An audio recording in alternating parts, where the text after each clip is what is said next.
Before there was the reality of spaceflight, and prior to man's entry into the brave new world of super technology, there existed the images and the imagination of science fiction.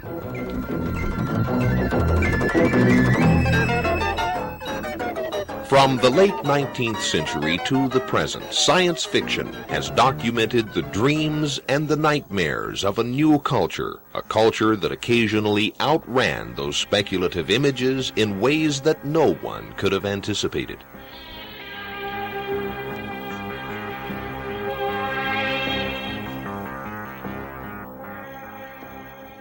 One of the most popular forms of imaginative expression has been the science fiction film, expressions of occasional paranoia that reached their quantitative, if not qualitative, peak during the early 1950s.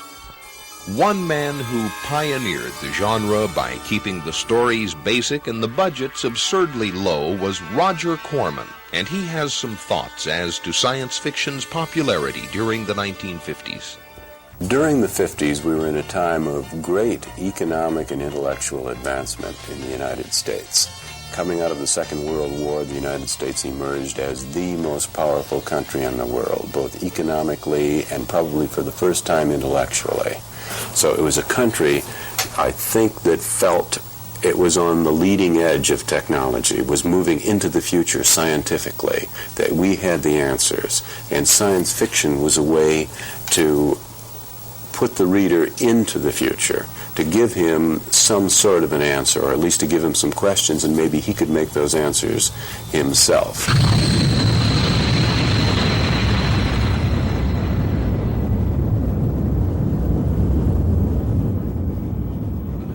But the greatest impact of science fiction has been made on the bookshelves as the solitary dreamers, the authors, wrote about special worlds that they alone could see.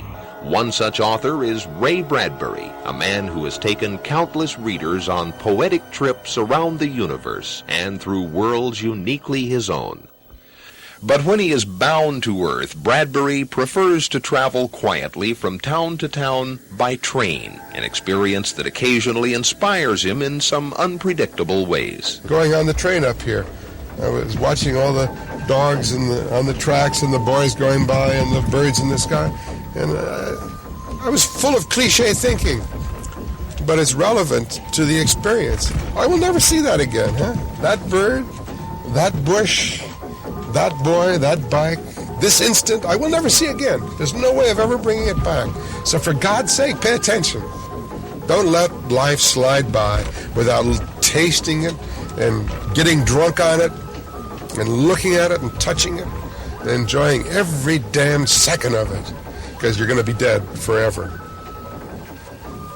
Bradbury's impressions of reality represent a unique vision, a vision that he has managed to capture on paper, and he has some thoughts on that creative process.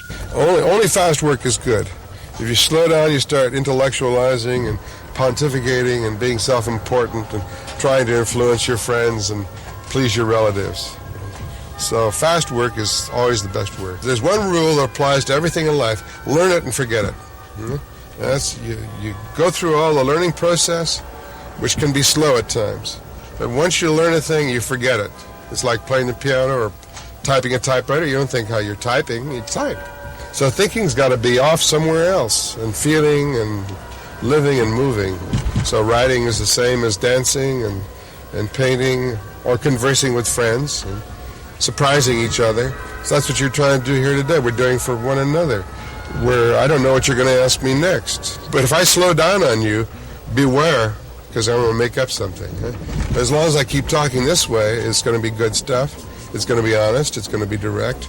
And if you don't like what I say, well, that's okay, because I take a chance on that by speaking the truth the way I see it.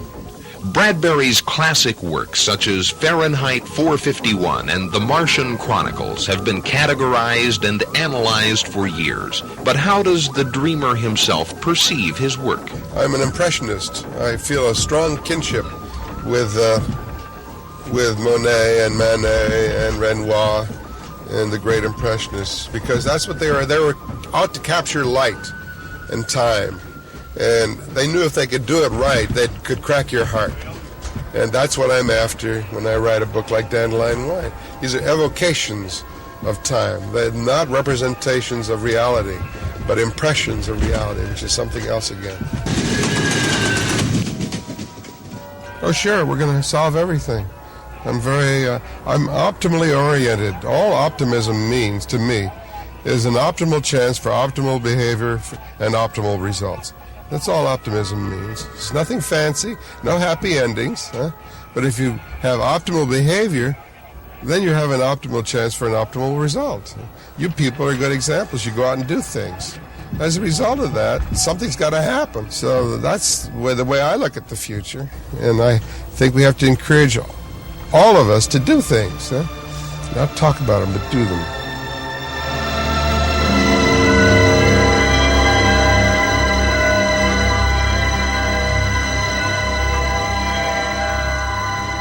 As long as the dreamers still have the strength and the humanity to dream of a better future, many will continue to be inspired to create a more optimal world and to dream how to make that world or worlds places worth waking up to.